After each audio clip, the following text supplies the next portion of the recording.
عاشق نه عاشق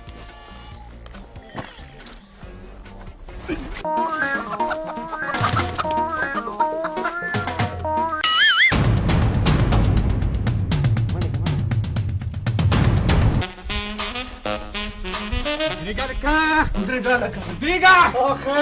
خير تكسركو خلاص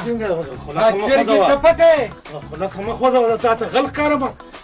زبا ولا چرګ په مولې زه غلم دا خو چرګ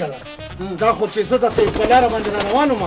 کنه دا وګوره کما په ټوله مدار نیولې و زه ګوره هغه بندنې ما په لار روانم نو په خپل را بچي आवाज وکړ راته یو ځوانه چرته روانې وي خر ته روانې وي امام ځان سره په چکر بوله خیال دی روانې پالو دوه خو داسې په دې دیوال وړم بیډي می چپه شو پار دی کې من په والله دې پریدم چې دې تاني ته بودم زمونږ د چم مالک چې ټوله طاقت نه خبره ته وکړه ګوره وې پولیس لدی بودم دا خو پولیس خپل راته ویلي په ایمان وې تاسو پولیس ته بودم پریدم دی راته اوس په دې ځان نه خرڅه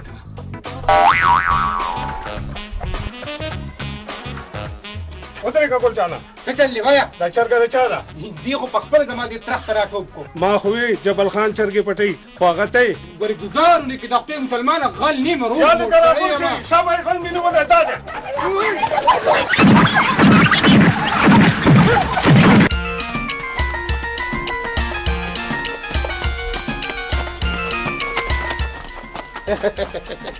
د بل رزق کې ګوتې وال دا یې انجامي ښه دا ستا د لاسه زما د لاسه ولې زما د لاسه خو ستا په لاسو کې چرګه نه وي او ما درنه نه وي اخیستې نو ما به دونه وال نه خوړو لالچ مې وکړو نه د لالچ هم دا انجام مې چې څه زما شکر دی چې انجام ته ورسېدې زه اوس کور کې لږ ټکور ځان له ورکه ځه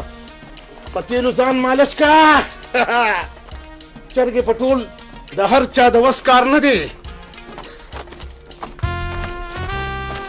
په خیر ستړی مه چې په خیر جوړ تکړه څنګه ښې طبیعت ښه ټیک ټاک که خفه کېږې نه نو یو خبره مې کوله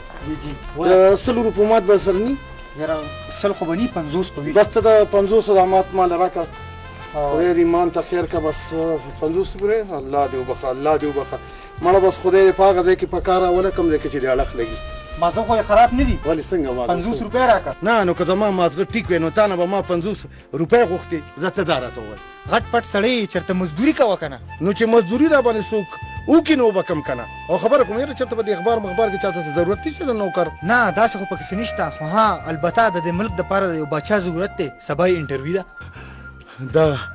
انټرویو څه شی یعنې تپوسونه به درنه کوي چې تا کې د باچایۍ لیاقت شته او که نشته توکل په خدای ورځمه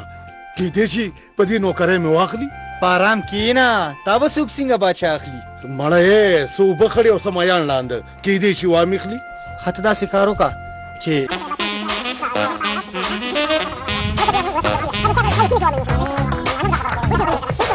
بالکل پوه شوم دا دی ورغم